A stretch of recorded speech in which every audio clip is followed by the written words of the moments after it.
So this is the famous Lower Katura Lake in Subscrbe. The one that you see in all the pictures.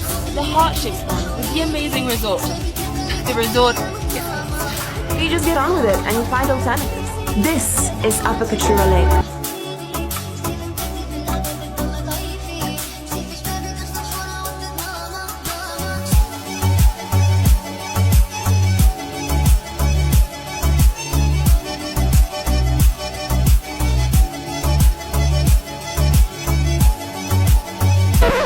But guys, we have a lot to cover and very little time, so I'm going to whiz through all the other places I saw in Subscrbe very quickly so that you can decide whether it's worth going there or not.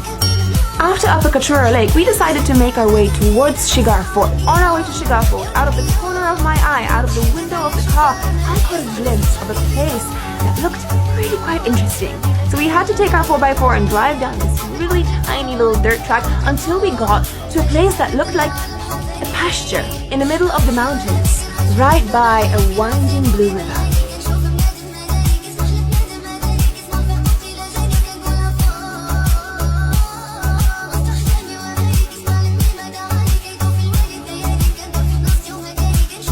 I've always imagined places like this to be oases in the middle of a desert, and right here you got an oasis in the middle of the mountains, surrounded by rock.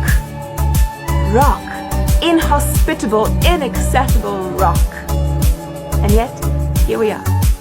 Anyway, from this green pasture, we continued along our way to Subscrbe Fort. I had seen pictures of Subscrbe Fort before, but there's a few things that I only found out once I got there. Subscrbe Fort is a 17th century fort, which is kind of nestled in the middle of the mountains, and its name apparently translates to Rock Fort, or the fort on the rock. It was recently restored by the Agahan Foundation, and now there's a really lovely boutique hotel in the fort, so yes, guests can actually stay inside the fort in the fort rooms. Isn't that cool? But it is quite pricey, so not really for most people's budgets. From Subscrbe Fort, we continued along the way towards Mantoka Waterfall. It was a good couple of hours before we got there because the road is really quite bumpy, and although the drive is really slow, it is oh so scenic.